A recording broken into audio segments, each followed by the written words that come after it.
Hello Exiles, Red Lord here, and we're finally back after a long time with PoE2 content, and it's gonna be my sort of reaction or quote-unquote deep dive to the reveal of the next league, the Third Edict of PoE2. So, before we start, I just want to point out that there's gonna be lots of flashbangs warning, so maybe turn down your brightness on your computer or whatever. But yeah, the first one coming right now, 3, 2, 1. And yeah, this is the list of the things that I kind of point out.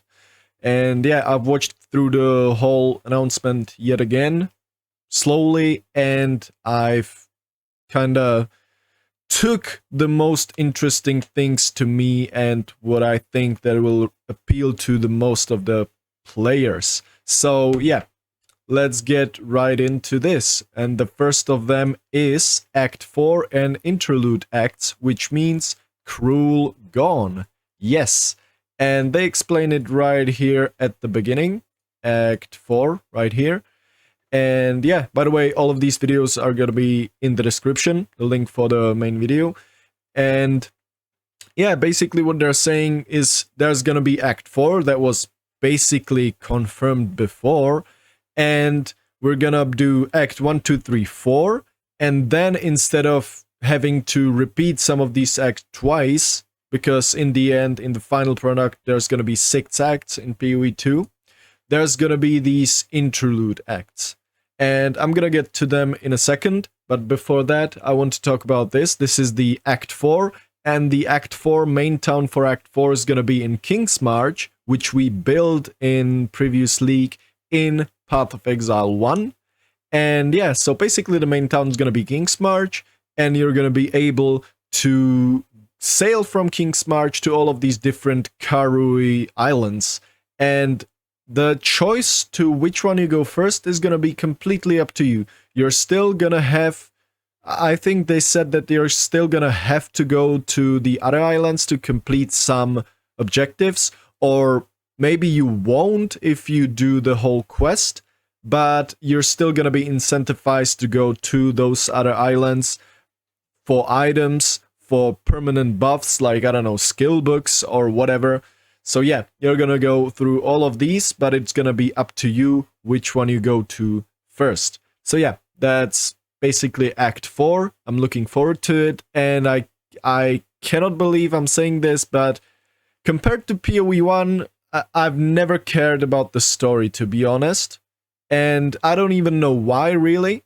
I was just, I guess, so astonished with the gameplay and all of these possibilities in PoE1 that I didn't care at all about the storyline.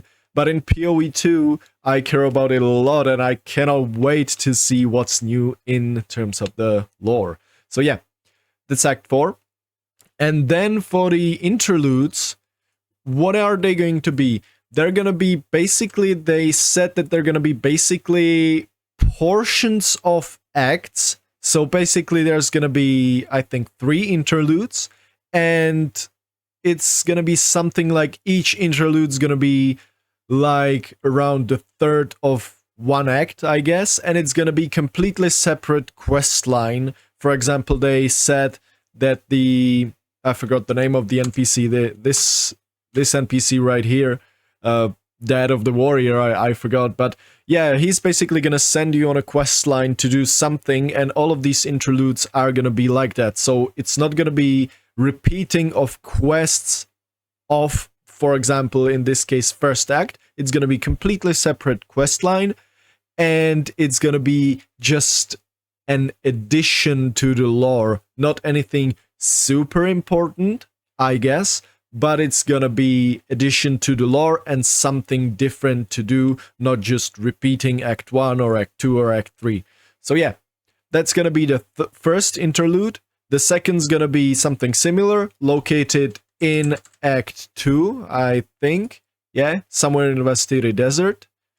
And the third one's gonna be, again, the same thing in Act 3, and that's probably the one I'm looking for the most, because we're gonna have a look at mountains, and I love snowy regions, and there, yeah, this world right here, they said lore-wise that Doriani basically sealed living Wal into this vault, so they were able to survive the Atziri's, let's say, destruction or hunger for power or whatever they called it right there.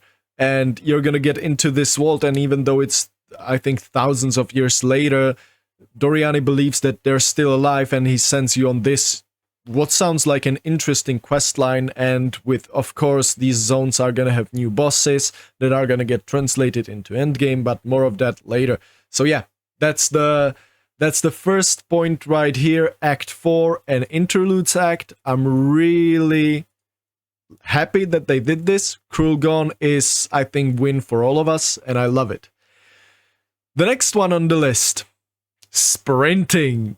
Oh yeah, back into PoE, Diablo 2 days, but not really. It's gonna be completely different than in Diablo 2, and the way sprinting's gonna work, basically after you dodge roll, if you keep on holding space button, you're gonna enter this, as you can see, this sprinting animation. And this is, I don't believe they said of how much is it going to increase your movement speed, but they said that you're basically going to be faster than any other monster in the game, so you'll be able to outrun them or get out of combat if you really need to. And as you can see, it seems to be smooth transition from sprinting to attacking.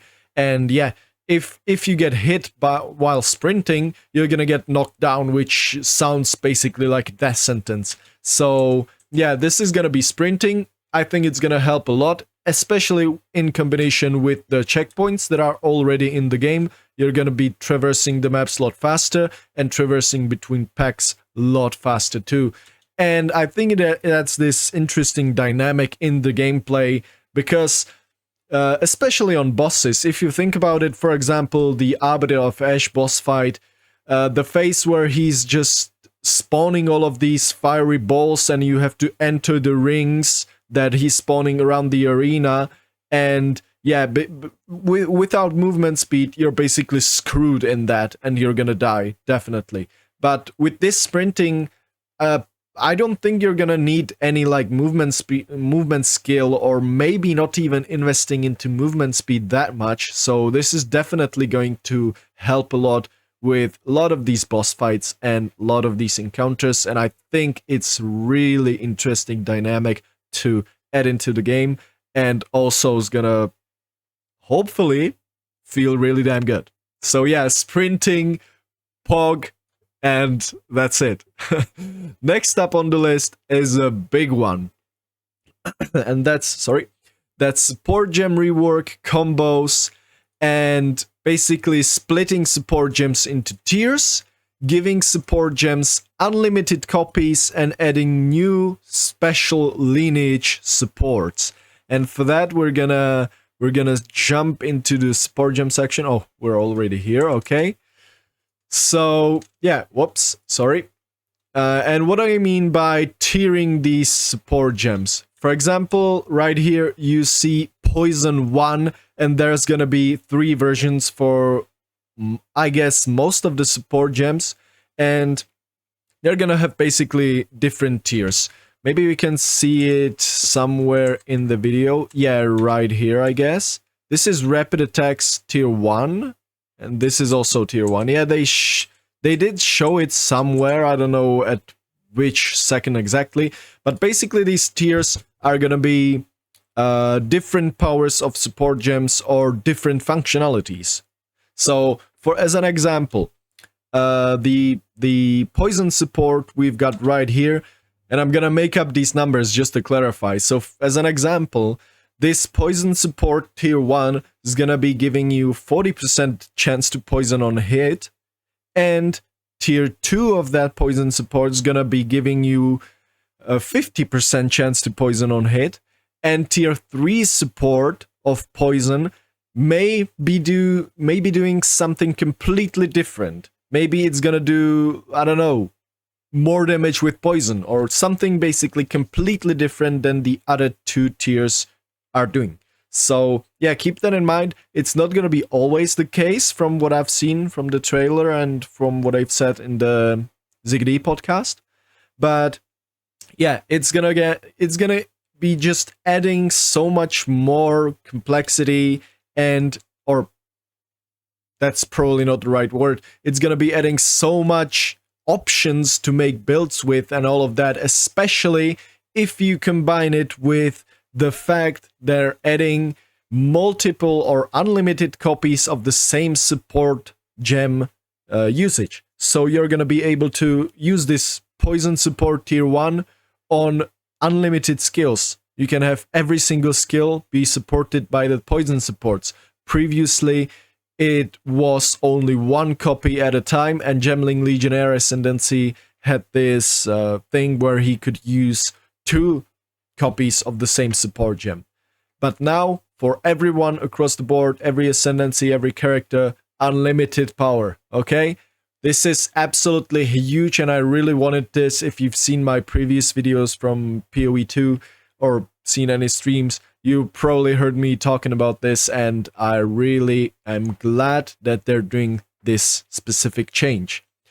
Then, yeah, that's covered the tiers and unlimited copies, and then they're adding lineage supports, and there's somewhere here. Yeah, there's the example. Rapid casting 15, rapid casting 2 20, and rapid casting 3 supported skills have 10% increased cast speed for each different spell you've cast in last 8 seconds. So yeah, that's what I meant by doing something completely different. And then the lineage supports, which basically are gonna be super skill gems that, from what I've seen, a lot of them can be literally build enabling, that you're gonna make your build around specific support gems, or some of them are just gonna be straight up power creep, let's say it like that.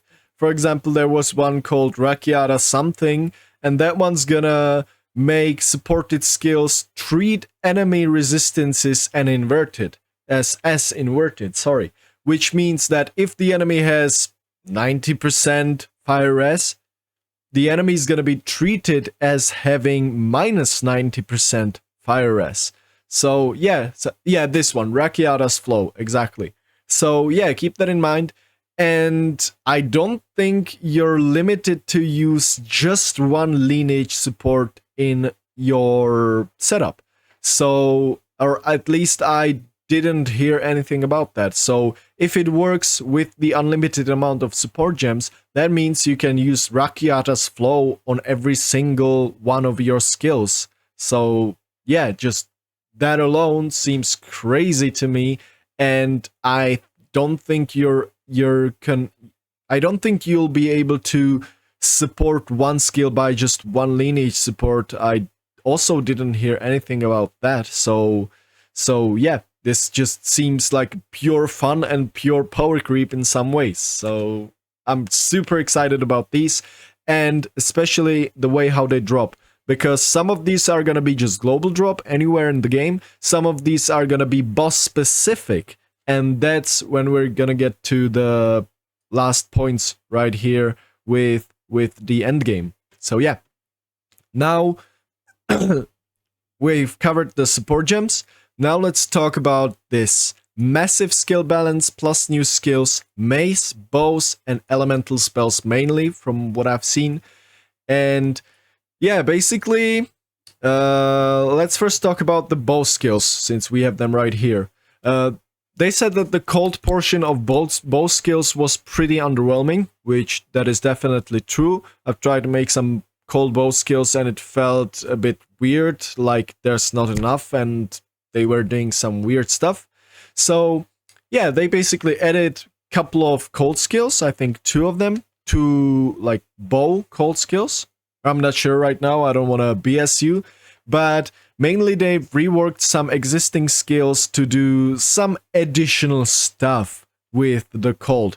For example, the snipe right here, as you can see, you can read the text on that.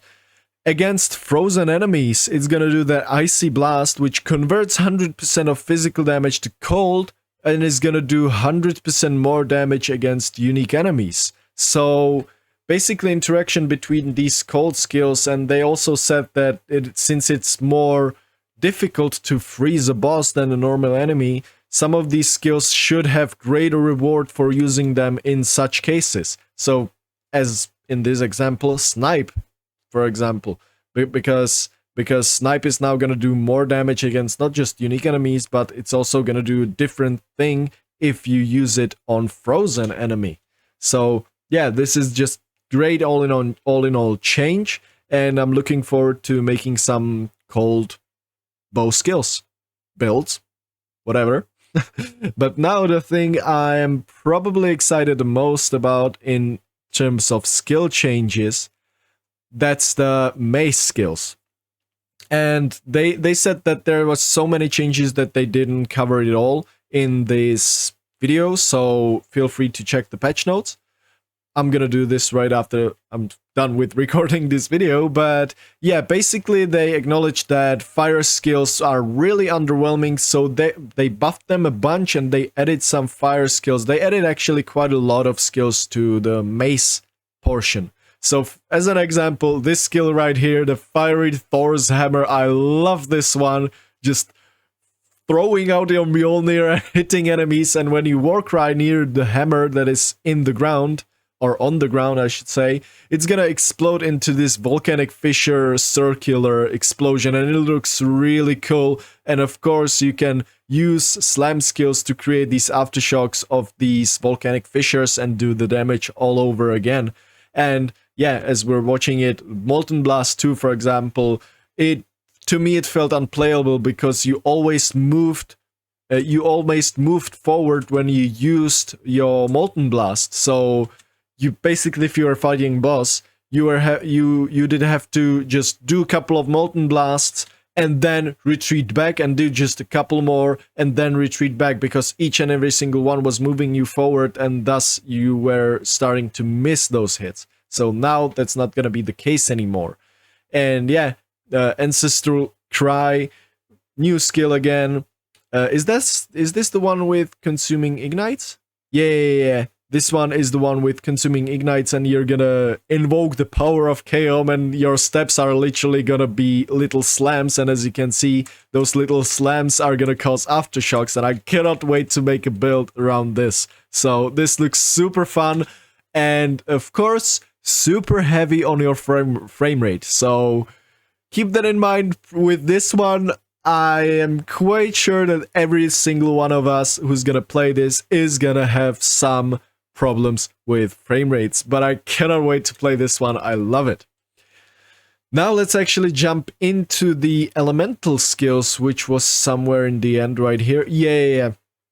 Elemental skills, in my opinion, they were pretty underwhelming. I played a couple of elemental characters, spellcasters, and of course the only one that kind of felt right was basically lightning skills, and not all of them. So they made, and that's just my opinion, of course. They made I'm not gonna go into details here because it's too much, but they made a couple changes, actually a lot of changes to these elemental skills, which really incentivize you to combine all of these different elemental skills through elemental infusions and all of that, basically making you be able to truly be an elemental, all-rounded elemental spellcaster, casting all kinds of elements and elemental spells, and they all interact with each other. And there was a lot of changes in the skill tree to enable this, and a lot of changes in the skills themselves, and I cannot wait to play some truly elemental spellcaster. As an example, yeah, this completely Armageddon Storm looks, I love it. I love the look of these combined just colors of spells, and yeah, I just love it. I cannot wait to play it. And of course, I wanted to talk about the changes to curses and exposures. Then they made changes where most of the spells that did, for example, apply just like Frostbomb that applied cold exposure, they made these spells apply elemental exposure instead. So you're not gonna, for your full combo of damage, which I did one build like that, you're not gonna have to just press bajillion different buttons to apply all kinds of different exposures and bajillion of different curses to apply to lower the resists of different elements, because they changed curses. They basically took all of the different curses and made it into one. So there's, from what I've heard, there's not going to be flammability, frostbite and conductivity anymore, and there's going to be just elemental weakness with greater effect applying to all different ailments. And that's such a good change, and not just spellcasters, this affects everyone in the game. So yeah, I just love the change.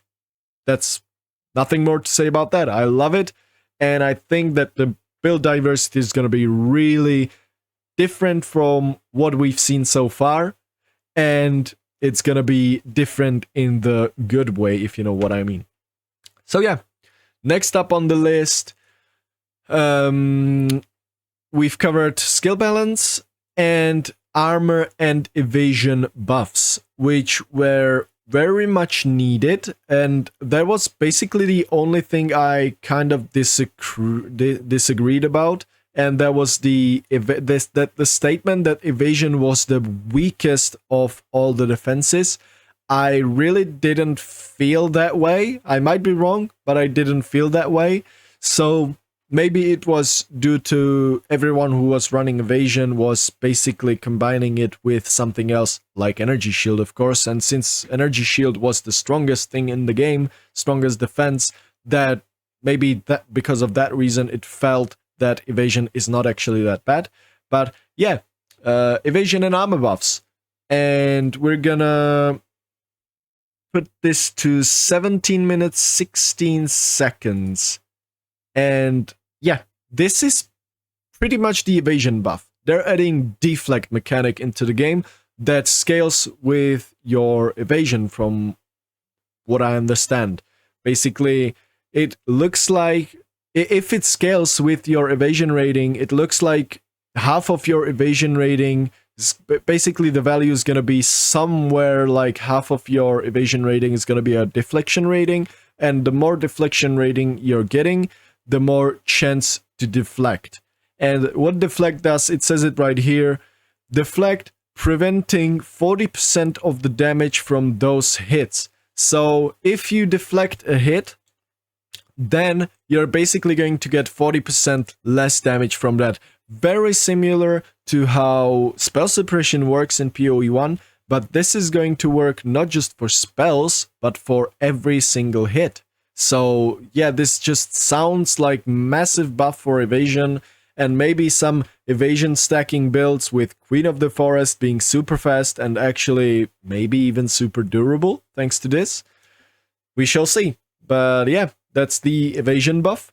And now 22 minutes 33 seconds, the armor buff, and that's the one I like actually more, because of course I'm more of an armor player. And yeah, basically the buff is adding stats such as this one on this specific body armor. 17% of armor also applies to elemental damage taken from hits. And that is huge, because now you're actually incentivized to that. Well, now actually armor does at least something against elemental damage. Previously it was just against physical damage and not against physical damage over time, but just hits. That's still the same, but now it also applies against hits that deal elemental damage. And these stats are basically scattered across items, across armor items, and across skill tree. As you can see, 20% of armor also applies to cold damage, and also this one, as an example, Prism Guard, 15% of armor also applies to elemental damage taken from hits. So I think this is going to be a great addition to armor as a defensive layer. But keep in mind, and they've confirmed this in the ZigD podcast, this armor is against elemental damage is going to apply before any elemental resistances.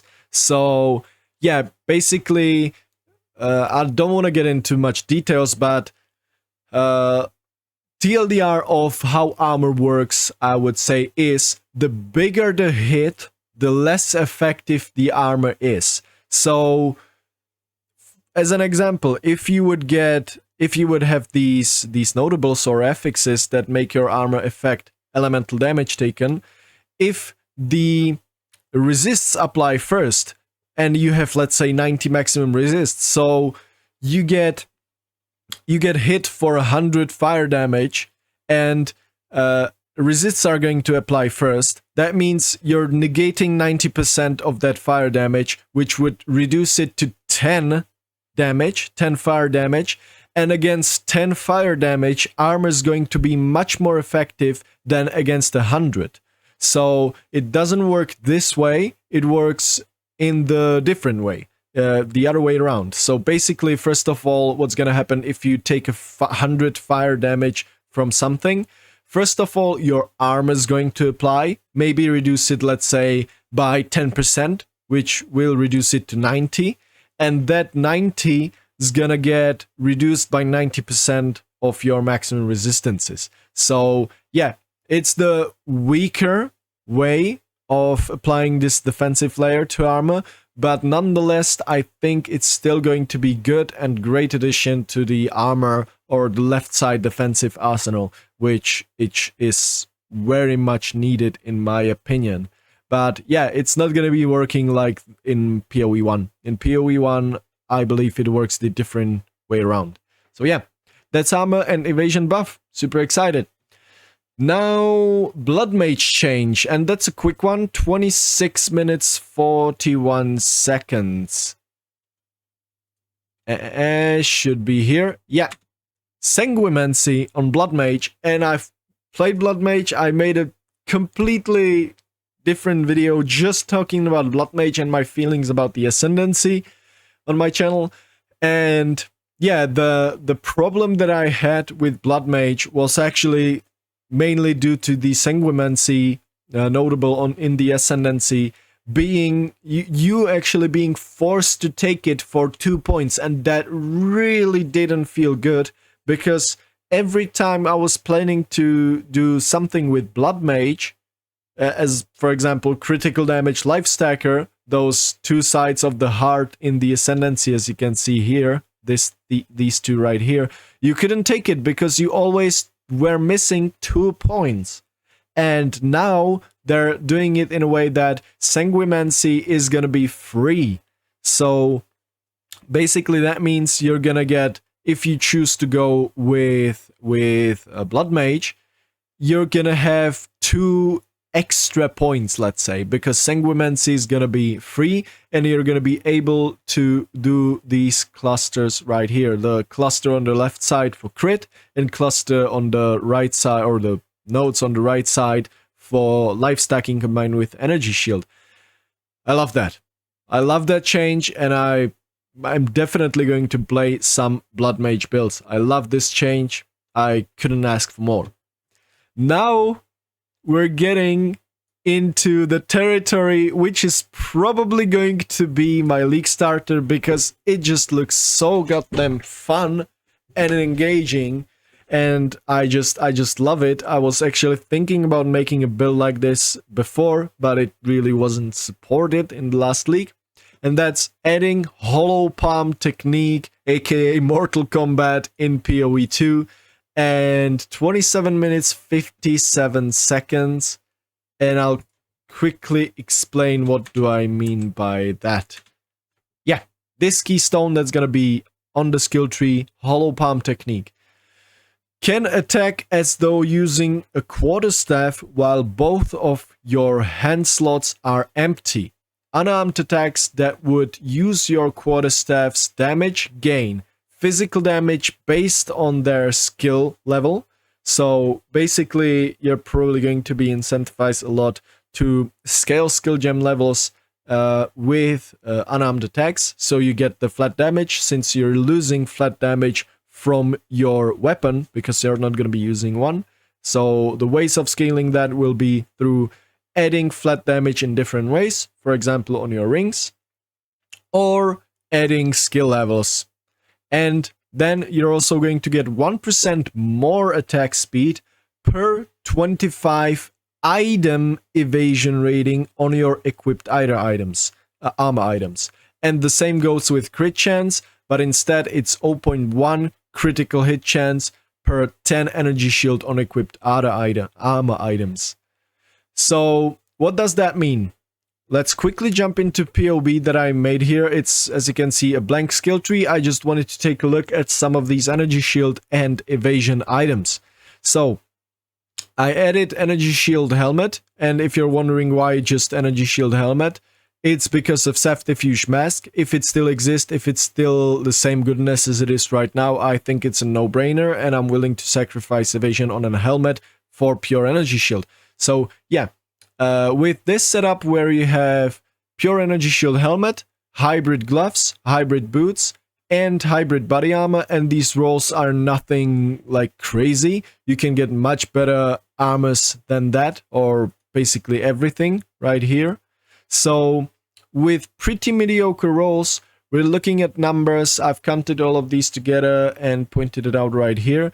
866 energy shield flat from items and 1293 evasion rating from items. And why do I say from items? Because that's really important for the scaling of this, because it scales with evasion and energy shield from items, not your overall evasion. So any increases from your skill tree or anything like that doesn't apply to this scaling. It just scales with your items and nothing else. So I've counted these all together, and let's now whip out our good old friend calculator. And since we're gonna have with this gear 866 energy shield flat from the items without any increases, we can divide it by 10, as it says in the video, per 10 item energy shield, and make it times 0.1. So basically 866 divided by 10 times 0.1 makes it 8.66 flat crit. That's base crit, flat crit, whatever you want to call it. It's not increased, it's flat crit. So this number, in my opinion, just theory crafting in my head, keep that in mind, this looks quite low if you compare it into the quarterstaffs themselves, because I think every single one has base 10% crit without any increases. However, if you take the scaling of your energy, of your evasion, it's a completely different story, because the evasion scaling is per 25% item evasion, you get 1% more attack speed. And let me tell you that that's a lot. With 1293 evasion rating divided by 25 and times 1, of course, we're getting 51.72% more attack speed. And that's more attack speed multiplier, which means that it applies after your increases to attack speed, which is the better one, let's say. So I think you're going to be able to do some really crazy high attack speed builds, and you're not going to have to worry about your main hand weapon that much, which even makes me think that this might actually be a good league starter, because you're technically going to be scaling your defense and offense at the same time, and these builds in PoE are usually the best ones. So yeah, I am really looking forward to this. I had to make this quick calculation, and it looks good. Yeah, so let's jump into another one, and that's Hollow Palm Technique, Walker of the Winds. That's just a quick one. 28 minutes 31 right here. Okay, something's up with my internet. Don't worry, sorry about that. I'm gonna change it to full HD. Okay, Walker of the Winds. Mana Leech recovers based on elemental damage types instead of physical damage, which means you're gonna basically have elemental damage leached as mana, which means you probably won't have to worry about spending mana on elemental attack builds, that is, on elemental attack builds at all. So yeah, that's just, in my opinion, sounds really great. Not gonna lie, that sounds really great. And yeah, also this ties up with the other changes that were not told in this video itself, but they were told in the Ziggity podcast. And the changes I'm talking about is that they're doing changes to mana costs all across the board, not just attacks, but also spells, and mana should be much more manageable now. Yeah, now the yeah, I gotta point this, the other Monk Ascendancy playable, and why the other Monk Ascendancy is called Acolyte of Chayula. But why do I call it the other one? Because no one was playing this. It was probably by far the worst ascendancy in the game. No one played with it. It was basically trash. And from what we're seeing right here, it looks like an interesting reworked package, and maybe it's gonna be actually playable. We shall see. I think I will. I still haven't played every single Ascendancy in the game. I played most of them, but not every single one. And Acolyte of Chayula is one of them. So yeah, Acolyte of Chayula build incoming, I guess. Then the passive tree changes. I'm gonna just quickly run through this 33. And mainly I wanted to talk about one node right here. There's a bunch of passive tree changes. You're probably gonna have to go to the patch notes to search for them, but I mainly wanted to talk about this one, Molten One's Gift, since my experience in PoE2 is mostly on warrior side of the tree and trying to combine fire and physical skills together, and I always ran into an issue where scaling physical damage was not that bad in terms of the armor break and all of that. But scaling fire damage felt pretty underwhelming, to be honest, by itself. And if you try to combine it with physical damage, it didn't combine that well, at least not as much as it should have. And changes like this node right here, Molten One's Mark, is great addition to this playstyle in my opinion. Because not just it's gonna give you increased effect of fully broken armor, and if you don't know, fully broken armor increases physical damage taken by 20%, I believe. And now what this change, or this thing that I want to talk about here, fully broken armor effects also apply to fire damage taken from hits. So fully broken armor is not just going to apply to physical damage taken, but also fire damage taken, which, you gotta believe me, this is a huge deal. And the other changes they made, for example, to curses and exposures, are gonna help big time with these hybrid physical and fire builds on the warrior side of the tree, as well as the new skills they're adding. And thanks to this, you're maybe not even going to have to worry that much about like penetrations and all of that.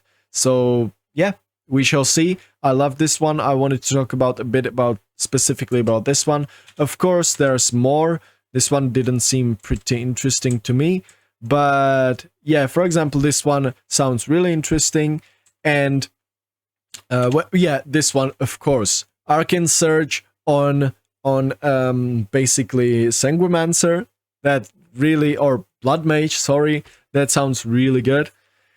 And rewarding, or rewarding's probably not the right word. I'm talking for too long right now, so excuse if I talk some crap sometimes. Yeah, this change right here, attribute requirements, that's the next one. Attribute requirements lowered. God bless them for making this change. It is so good. I love it. 58 minutes, 35 minutes, sorry, first one. So, where is it? 35 minutes? Yeah, this thing right here, 35 minutes. they're gonna be changing the stats requirements on spells by approximately 25%. And again, if you've seen some of my previous content or been watching my streams, you know that I was praying that they're gonna make this change, and I was saying if they could only lower the attribute requirements across the board by at least 20%, it would be great, because now many more combinations would be allowed of different skills and different weapon types. And they did just that, and I love it. I probably, or maybe my favorite change so far. And it's simple one like that. I love it. And I noted 58 minutes and 36 seconds here. 37 should be fine. I don't think they have confirmed these attribute requirements to be on weapons too. At least I didn't hear it anywhere. I heard it only for the skill gems. But from this weapon we see in this video right here, Massive Great Hammer. If we take a look at POB right now, Massive Great Hammer has 212 strength requirement, and this one has 489, of course, and that's because the player in the video is using the Giant's Blood Keystone, which triples the attribute requirements of martial weapons. So instead of 212, you're gonna be at a 636 strength requirement, because the 212 would get tripled. And you can, of course, lower that by reduced attribute requirements on the skill tree, for example, such as these nodes right here. Equipment and skill gems have 4% reduced attribute requirements, and you can also reduce it by having the actual affix on the item itself. It's a suffix, and it says reduced attribute requirements or whatever, or reduced strength requirements for in case of the Massive Great Hammer. But what you can see, this stat isn't present in these affixes on the item. There's no reduced attribute requirements. There's only increased strength. And the attribute requirement is 489 strength, which I think kinda confirms that this change was not just for skill gems, but also for items, which is the one I'm praying for, of course. And why do I believe that it's confirmed if they can have reduced attribute requirements from a skill tree? Yes, that is true, but if you remember in PoE2, if you have the reduced attribute requirements on the skill tree and not on the item, this number on the item, I believe, I'm not 100% sure, but I believe that this number doesn't change on the item itself, only when you modify the number of the item itself, it changes. And it changes to this blue text thanks to the Giant's Blood Keystone, but I don't believe it changes. As I said, I'm not sure, but I don't believe it changes thanks to these small notes. It's basically a hidden thing that you had to calculate for yourself, I think, at least. I'm not sure. Maybe it was a change later on in the previous league.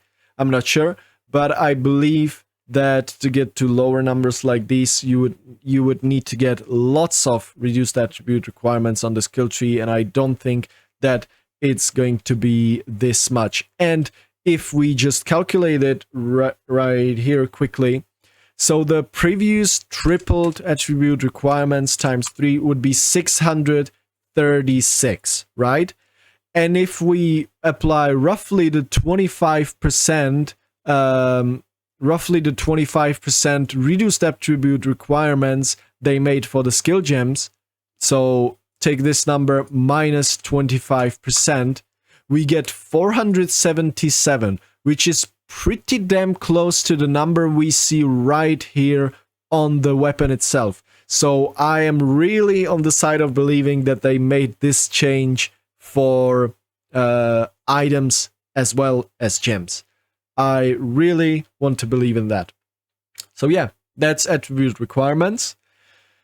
And now we're getting to the end here. New league content, just quickly fly through this one. It's right here somewhere. Yeah, the Rise of the Abyssal.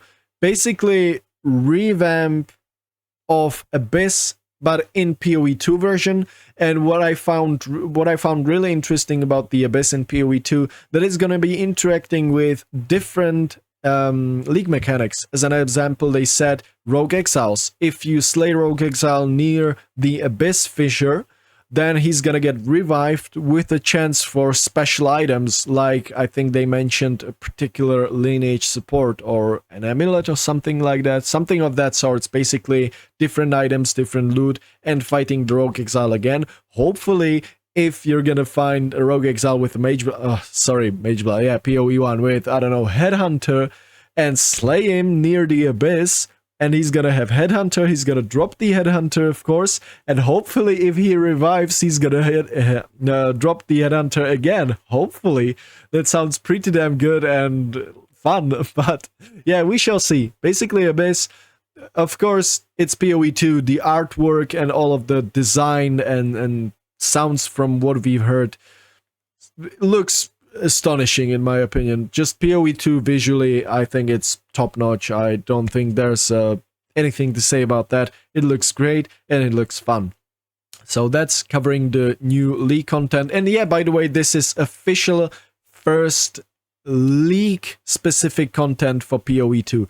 The Wisps went into Standard 2, and I believe that this should go just to the league, and the Standard guys are not going to be playing the Abyss just now. Maybe 4 months later if it goes core. I'm not sure about that, but I think that's the way how it's going to work. Now we're getting to the end game, of course. And in end game, I've pointed out new maps. There's going to be like, I think, 24, 25 new maps. Basically based on the new bosses in the campaign and the interlude. So based on how many bosses there's going to be maps, because as they said, they want you to encounter bosses in the campaign first before you encounter them in maps. So yeah, there's going to be like 25, 24 new maps. Citadel like bosses, which, yeah, basically new big bosses which are going to drop their specific lineage support gems, which are going to be able at least to drop them. They didn't say it's going to be guaranteed, but they're going to be able to have these special drops, which I reckon are going to be pretty damn valuable. And yeah, PoE1 map rolls with a twist and corrupting maps, question mark. PoE1 map rolls with a twist means that they're reverting into rolling maps like PoE1. Basically, in PoE2, you had these prefixes on maps, which meant basically a good thing, and you had suffixes, which meant basically the downsides on those maps. Now, to put it simply, every single affix on a map is gonna be a downside, and it's gonna give you a reward. So more downsides, the more rewards, and different affixes are gonna be giving you different things. As an example, if you give monsters, I'm gonna make up numbers again and all of that. So if you give monsters increased stun build up through the affix on a map, it's gonna give you increased quantity of items found as a trade-off. And if you're gonna have them chance to poison on hit, it's gonna give you increased rarity as a trade-off. So different affixes do different things and give you different rewards. And also, I don't know where it was in the video, I think in the crafting section, they added some new omens and all of that. So you're basically going to be able to chaos reroll using omens and chaos orbs maps, just like in PoE1. I don't know if you catch that, but yeah, you're going to be able to do just that. Then why did I pointed out corrupting maps? Yeah, I wonder what's gonna happen when you corrupt maps right now. Because previously, if you were corrupting maps, one of the outcome was that you had a chance to change all the modifiers to just prefixes or just suffixes.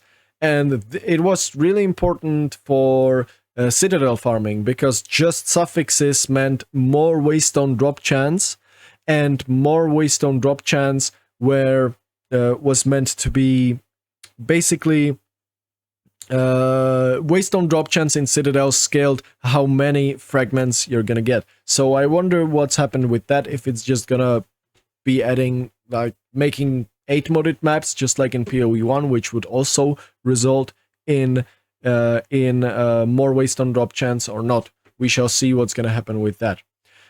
Then they've added fragment tiers and splinters, which in my opinion is one of the great economical changes for this league specifically.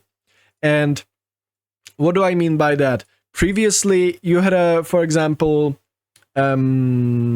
fragments for the Arbiter of Ash boss fight. You had 3 fragments, and the difficulty of the boss fight was determined by your Atlas skill tree specialization. So yeah, you needed, first of all, you needed points to make the boss fight more difficult, and then you needed the fragments, and there was only the 3 of the fragments.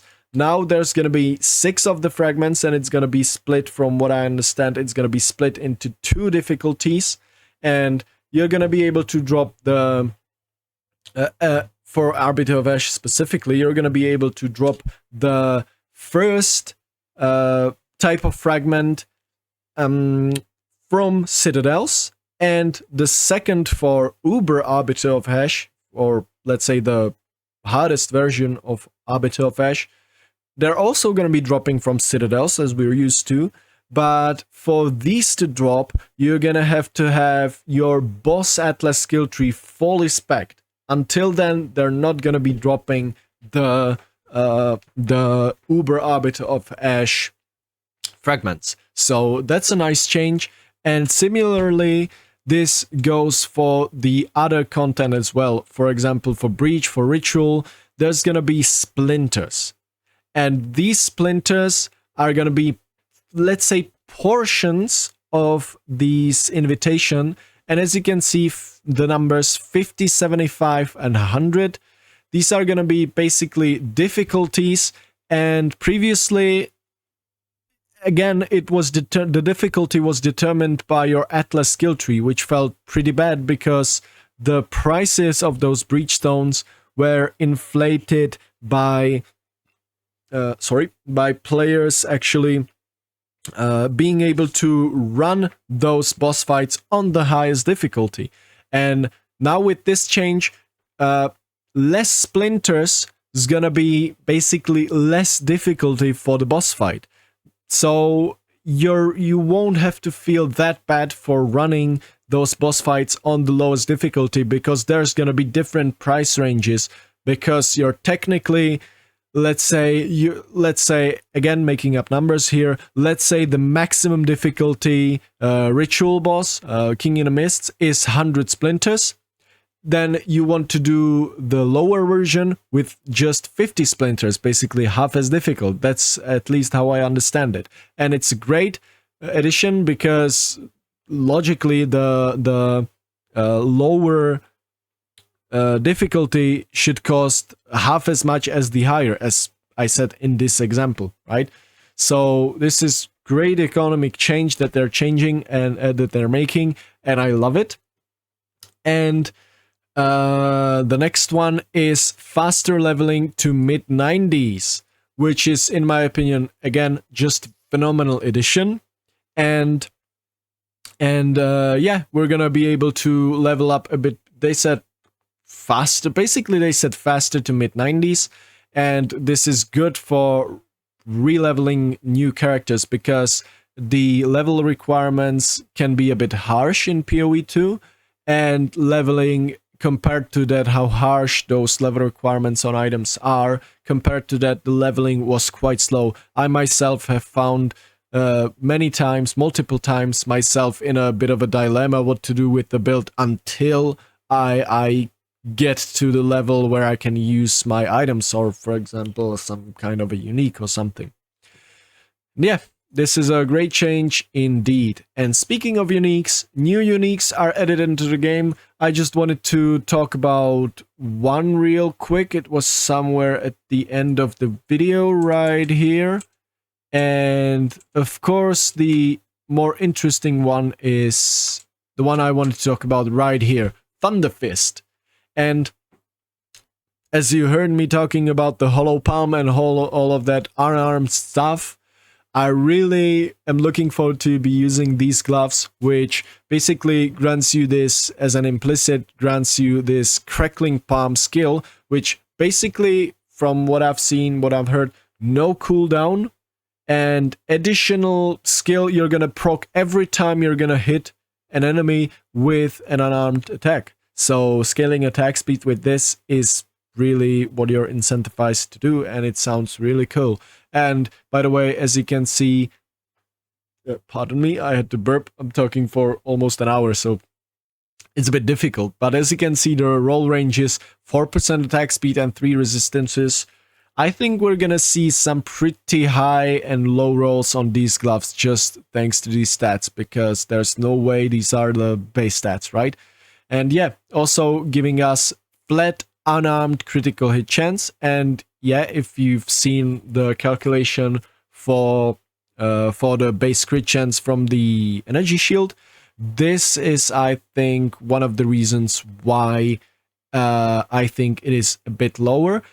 And at the same time, if you take a look at some of these skills like Hand of Chayula in the game, this is able to be used quarterstaff unarmed, basically.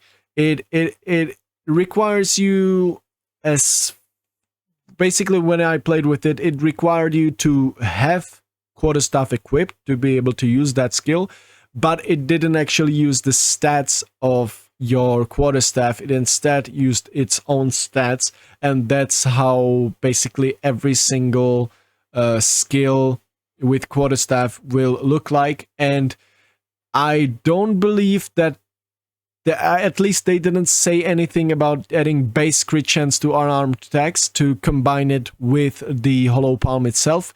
But if some of these skills keep having this unarmed buff, like is in this example plus 9% flat crit hit chance, then if you combine it with the hollow palm, then we're gonna be able to cap crit chance quite easily indeed, I think.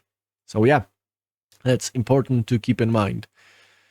And this thing right here, crafting plus tier currency, essence is deterministic, question mark, economy, exceptional basis, and exceptional uniques. Crafting plus tier currency. It's somewhere here in the crafting section. So yeah, let's first of all talk about essences and why do I say deterministic question mark right here.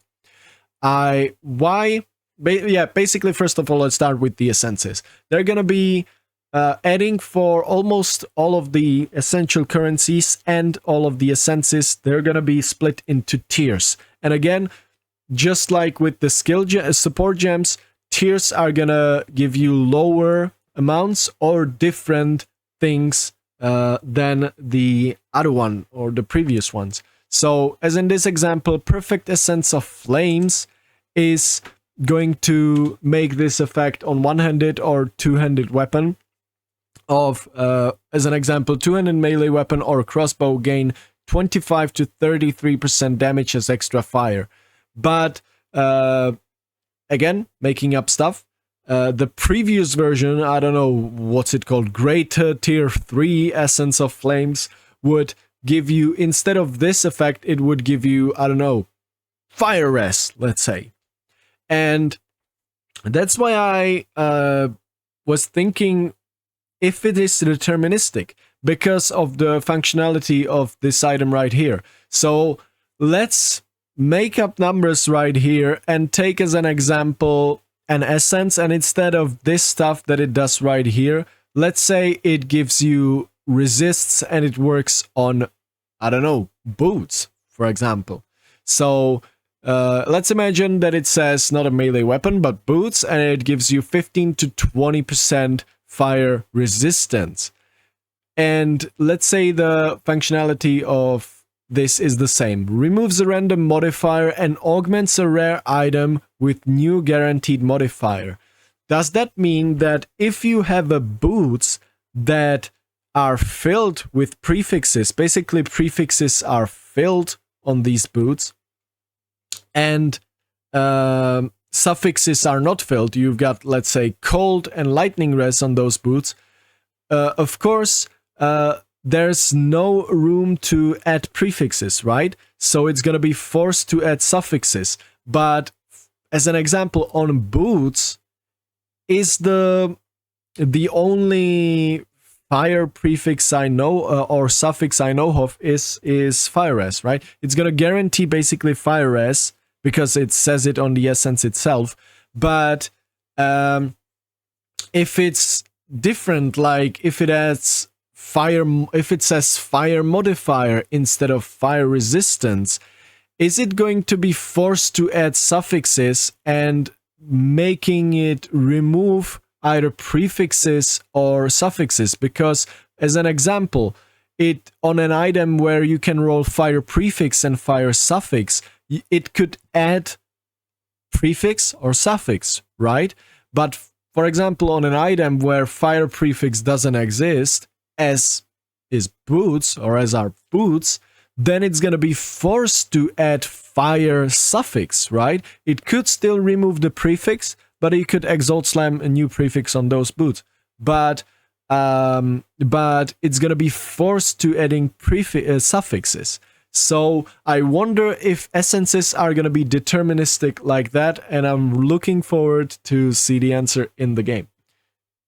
Maybe not, probably not. I think they've looked into that one, and yeah, I don't think they did it like that, but it would be pretty cool way to craft some deterministic items.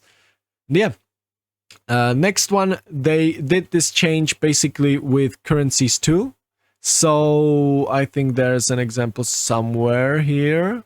Yeah, with Orb of Transmutation. There you can see Perfect Orb of Transmutation, minimum modifier level 70, upgrades a normal item into magic item with 1 modifier, works basically the same as normal transmutation, but it has a minimum roll for the modifier. So minimum level of that modifier is going to be 70, which would result in much higher slam potential for these items. As you can see, 36 resist. Tier 1 transmutation could add, instead of 36 resist, it could add 1 resist, right? It could still roll to perfect to tier 1, which is, I don't know, 46 or something, but the minimum ensures that you're not gonna end up with completely crap item. And they made this for basically all the currency. Chaos Orbs, Exalted Orbs, Transmutation Regals, all of that. And yeah, this puts us into the economy section. And I think that this change will result into much more stable economy, because in the end game, we're gonna see much more of these perfect transmutation, perfect regals and all of that, as you can see the difference right here. So we're gonna see much more of these perfect versions, and these perfect versions are gonna be much more valuable all across the game. So we're not gonna see some crazy values like 1 divine into 2000 exalted orbs. It still might be 1 divine to 2000 exalted orbs, but to normal ones, the most basic one. But it might be 1 divine to 100 perfect exalted orbs, right? And yeah, why is that? Because they're adding actually ways to craft. It's still not going to be, definitely not going to be PoE1 level of crafting, but it's going to be much better way of crafting than we ever had before in PoE2. And also partially by adding these exceptional bases, as you can see here, from PoE1 basically. Exceptional dual string bow, which are basically bases with more quality from what I understand. And yeah, these are technically going to be bases that crafters want to craft on. So if you drop one, then great. And yeah, of course, there's different effects for the quality, as you can see, or for the exceptional base. This is an exceptional base body armor, which rolls up to 30% quality on an item. And this second item right here is also exceptional. It's wand, but instead of higher quality, it rolled an additional socket. And they said you can still corrupt this one for 3 sockets on one-handed item, which is crazy good, right? So yeah, all of these changes are really, I think, are gonna make the economy trade or economy state much more stable. And of course, these exceptional bases are going to transition into uniques as well. So you're going to be able to get non-corruptis Kidoko's current, as in this example, with 2 sockets, and you can corrupt it into a 3rd socket, as well as Whispering Ice with up to 30% quality. So yeah, really interesting, important changes indeed. And yeah, this basically wraps it up, because the last one is the biggest one in my opinion, and the one that everybody is gonna love. Everybody that has played PoE1 before, I think at some point started asking for this. It's a new trade system. It was about time. It's actually past the time that it should have been implemented in the game. Everybody knew, and just unmute the video for a second and listen for a couple seconds to Mark talking about it right here. It's finally here. The moment we've all been waiting for. Fully asynchronous trade. I think that speaks for everyone. I think that this is just, I don't know, no words needed. This is just an incredible change. And yeah, I am super glad that I did this, and you probably can hear it from my voice. So, but there's one thing I want to point out. I thought that you're still going to be using the website to search for items, and by clicking on the website, you're going to teleport to someone's hideout, but you're not going to have to go through all of those offer trades and go to party and all of that. You're going to see this basically window of what's the person selling, and you'll be able to just click and buy the item by small sum of gold, of course, and the currency it's listed for. And the gold is there just to prevent flipping bots and all of that, to just, yeah, basically bots and flippers to buy out items and sell them for more, because now you're gonna have to actually play the game to do the trades. So yeah, the bots usually don't have any gold, since gold is not tradable. The bots would have to play the game actually, and yeah, that's not happening. So yeah, you're gonna have to do this. But the one thing I wanted to point out, I thought by clicking on the item on the website itself, you basically locked the item for yourself, and until you finished the trade or somehow declined it, you were basically locked everyone from buying the item, from stealing it. But they confirmed in the Ziggity interview that's not the case. And if you click that you want to buy the item and you teleport into the person's hideout, at the same second, anyone else in the world or in the game can also do it, and it's gonna be just a rush who gets the item first. So if someone lists a headhunter or anything for 1 exalted orb, and there's, by the way, no way of relisting it, I think you can cancel it somehow, but I think that they made it with a cooldown or something, so you really have to price check for yourself the item first before you list it. And if you list the item for too low, someone can immediately buy it for, as you can see, Scorched Flame, Sacred Flame for 1 Chaos Orb. So you really need to be careful around that. And also at the same time, it's gonna be rush. So if you're really selling something undervalued, you're not scamming yourself, but immediately there's gonna be crap ton of people in your hideout trying to get the item and basically rushing. So I think that's gonna be really fun to watch. Just people just to willingly underprice something and just watch people spam in your hideout. Like, just log into your hideout and all of that. Yeah, that just in my head it's super funny. We shall see. And of course I am kind of worried if it's not gonna drop your instances of your hideout, because yeah, maybe if 20 players join your hideout and all of them start casting spells, hopefully it's not gonna crash the game or something. We shall see. So yeah, that would be a bad thing. But yeah, that is the last thing that wraps it up. As I said, I love the changes, and one thing I am a bit sad about is the towers, or two things actually. Towers not being changed and not a new class added, but there were reasonable explanations for that in the TLDR, or sorry, in the Ziggity interview. And yeah, I am